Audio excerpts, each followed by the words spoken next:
How's it going, everybody? I am Jason of Jason's Realm here, and today my hair is once again a mess, as always.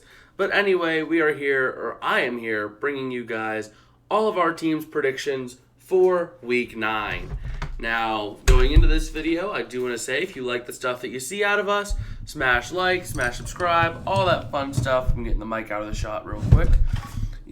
Smash like, smash subscribe. At 200 subscribers, we will be releasing a public Discord server at the time of recording that's only 30 subs away. So 30 of you guys clicking that red button really helps us out. Tells us we're doing something right. Same thing with smashing that like button as well. And I think that's all I got to say before we go into this. So we'll jump right into this. So looking at it, so far I am on the season 64, 58, and 1. HD is 23 and 20, PDF is 39 and 20, and David is 39 and 24. I think that slips me into last place, if I'm not mistaken. But then again, I've been predicting longer, so. But anyway, also a little bit of fun fact here. Lone Wolves on the year for us are 5 and 9, and we have 4 Lone Wolves this week. So 14 Lone Wolves, only 5 were right. But let's just go ahead and jump into this. Thursday Night Football, we got the Eagles going to Houston to play the Texans. This game, it's going to be a slaughter fest. I mean, there's literally no point in watching. I mean, we're still going to be watching it because, it's kind of our job, but, it's just... okay, there we go. That was bothering me a little bit. Screw it. But anyway, Houston... gonna get demolished. They suck. We all got the Eagles. Up next, we have the LA Chargers going down to Atlanta to take on the Falcons. The Falcons coming off of a huge win last week in overtime, currently having control of the division. So we'll get to see what they have in store here. The Chargers coming off a bye. It's gonna be a hard-fought game. But HD is lone wolfing the Chargers. The rest of us got the Falcons. Up next, we got the Miami Dolphins going to Chicago to take on the Bears. This game looking to be a really good game to see how Justin Fields is developing, as they just added Chase Claypool to that team from the Steelers. And the Dolphins added Bradley Chubb, so it'll be a really interesting game to watch. But that being said, we all got the Dolphins. Justin Fields is getting better, but he hasn't taken that step yet. Up next, we have the Carolina Panthers going to Cincinnati to take on the Bengals. Now, the Bengals have been an enigma this year. They've been good on one game, and then they'll be garbage the next. That's just been the nature of their season. The Panthers, on the other hand, have been garbage, but P.J. Walker has been taking that team and basically running them. Almost winning last week and winning against the Buccaneers. But let's just not beat around the bush. PDF is lone wolfing the Panthers. The rest of us got the Bengals. And let's just move on. Up next, we got the Green Bay Packers taking on the Detroit Lions. Now, early on in the season, this game would have been a good matchup between two contending teams. Now, it's a fight for Green Bay's life. And Detroit is just trying to get some sort of semblance of an identity. Now, this game is going to be an interesting game to see, as the Packers have been struggling. They should be able to get a win. But, that being said, me and PDF are taking the upset. Meanwhile, HD and David are picking the Packers. Up next, we got the Las Vegas Raiders going down to Duval to play the Jaguars. Now, the Jaguars should be a really good team. They've been showing flashes of being a good team. Same thing with the Raiders. They should be a good team. They've been showing flashes of it, but neither team has been able to capitalize. Now, I've been high on the Raiders, but Jacksonville has been competing in way closer contests. The Raiders have been shooting themselves in the foot, so even though the Raiders are my number 3 team behind the Steelers and Rams, I am taking the Jags alongside David, HD, and PDF picking the Raiders. Up next, we got the Indianapolis Colts going to Foxborough to take on the Patriots. This game, Bailey Zappi, I think, wasn't he the starter last week? I mean, the Patriots have had a lot of a QB controversy going recently.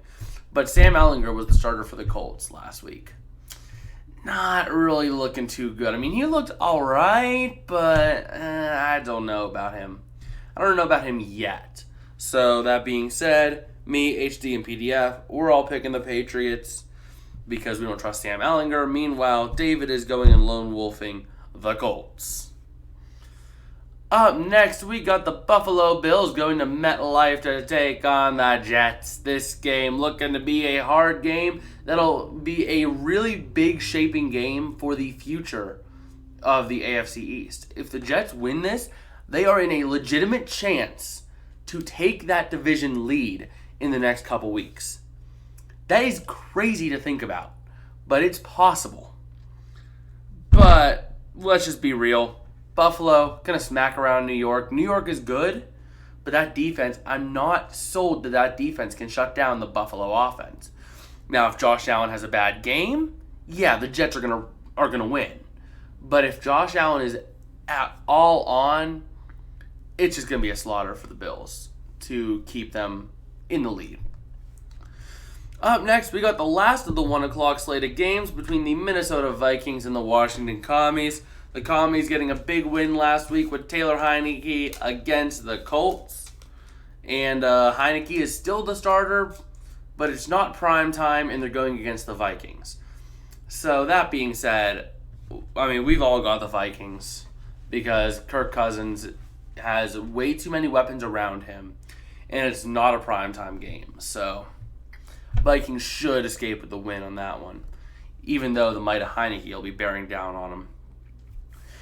Up next, we got the Seattle Seahawks going to the desert to take on the Cardinals. Now, the Seahawks playing really good football this year, but the Cardinals only 2 games behind the Seahawks, so this game could have some serious implications, especially since the Niners are only a game behind the Seahawks. If the Seahawks lose this, the Niners remain only a game behind, so they are really in a good spot if the Seahawks lose. That being said, we all picked the Seahawks winning this because the Cardinals just have not been the Cardinals this year at all. They've been playing like garbage in most every game this year. Oh, speaking of garbage, we got the Los Angeles Rams going to Tampa Bay to take on Brady and his band of Buccaneers. Now, I don't know why I did this, because the Rams haven't proven to me they can win, but I have the Rams alongside HD and PDF, David lone wolfing the Buccaneers. Brady has no offensive line. That's really what it comes down to, but the Rams don't have much of an offensive line either. This is the match between the 2 worst teams running the ball. So it is going to essentially come down to a matter of Tom Brady versus Matthew Stafford. I don't know who I like in that match this year, because neither of those quarterbacks have been playing the way they should be. But, you know, we picked who we picked. Up next, we got Sunday Night Football between the Tennessee Titans and the Kansas City Chiefs. This game between 2 division leaders who are trying to keep their lead up, but the Chiefs are just the way better team. I mean, they're a lot more well-rounded. The Titans are only winning their division because it's a weak division. So the Chiefs, we all got the Chiefs across the board. They're just going to smack around the Titans and put them in their place. And lastly, we have Baltimore Ravens versus the New Orleans Saints on Monday Night Football. This game looking to be a matchup of the Saints trying to find some sort of semblance after a shutout last week, and the Ravens, with their new addition, trying to really make some noise and gain a bigger lead in the AFC North. And the Ravens are just too good of a team to lose to the Saints, even though they've lost a lot of times when they get a 10-point lead. But, yeah, we all have the Ravens, so that should be very simple. But, yeah. That being said, that is the end of the predictions video. Now, I am going to take a look now. I am going to make some... Oh, wait, no, I'm not going to be able to make some promises. It doesn't matter because I have bowling on Sunday. But I will make some promises that we will stream Sunday Night Football, hopefully half of Monday Night Football as long as work doesn't keep me late, and half of Thursday Night Football, assuming we get out of practice on time tomorrow. But, yeah. I guess that being said, not much else to say, but we will see you guys tomorrow with or actually, no, we won't see you guys tomorrow. We'll see you guys hopefully later tonight, because tonight is Thursday, because I'm recording this Wednesday, but it's uploaded Thursday. So hopefully we'll see you guys later tonight. If not, I'll see you guys Saturday for Horns Up, and then Sunday night. That being said, we'll see you guys later. Peace out, and have a good one.